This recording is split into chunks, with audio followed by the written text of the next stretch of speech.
can you just go ahead and tell us about your personal journey and what actually led you to go ahead and co-found the Center for Healing? And did you come across like any challenges along your path to overcoming addiction? And how did these experiences shape your the work that you do today?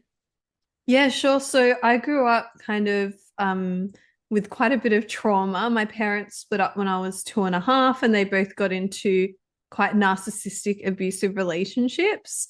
And I was the only child up until I was about 12 years old. So there was no emotional support in either home. I didn't feel safe. And then I was alone and bullied in primary school as well. I don't know what they call it primary school in the Mhm. States, but it's like, the first few years you go to school. And yeah, so there was no safe space for me, and I didn't know how to process my emotions. I didn't know how to handle anything. I just tried to get my dad's approval and look good on the outside in terms of my life. I did, because of the domestic violence and things that were happening at home. I think about 14 years old, I started abusing drugs and alcohol. And that led me to not going to school, wagging, we call it, like not going to school for a few years. So I failed year 9 and 10.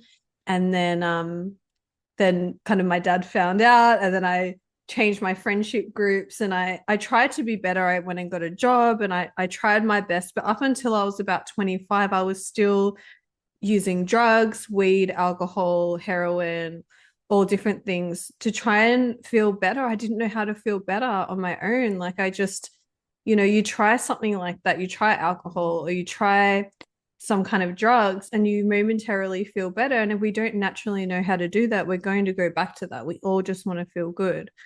And so then I got to about 26 in another toxic relationship, just copy and pasting my upbringing unconsciously.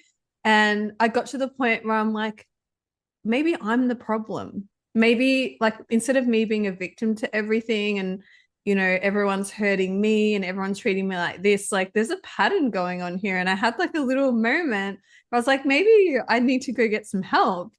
And that's when I reached out to a friend that I had met in the party years previously, who is now a coach. And I went and saw him, and that session completely awakened me. I became conscious of my subconscious. I realized all the patterns and that it wasn't my fault. But I had this empowerment all of a sudden that I could take control of my life. And